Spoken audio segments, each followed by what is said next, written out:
Napansin mo bang madalas kang nakakulong sa negatibong paniniwala tungkol sa sarili mo?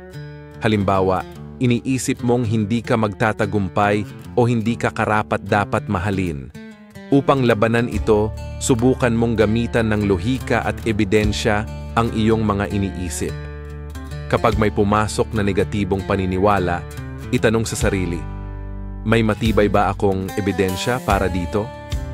Isulat ang mga sitwasyon na nagpapakita ng kabaligtaran.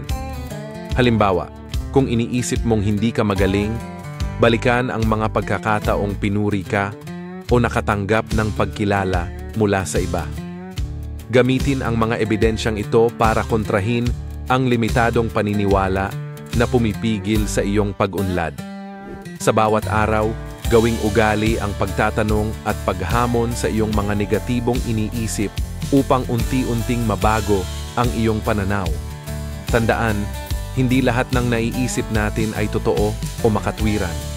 Mas pinipili ng utak natin ang negatibo dahil ito ay likas na mekanismo ng pag-iingat, pero may kapangyarihan kang baguhin ito sa pamamagitan ng lohika at ebidensya.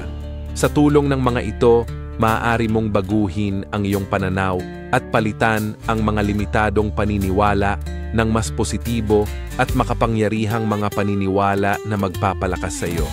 Simulan mo na ngayon ang pagsasanay na ito upang magkaroon ng mas masaya, mas malaya at mas makabuluhang buhay.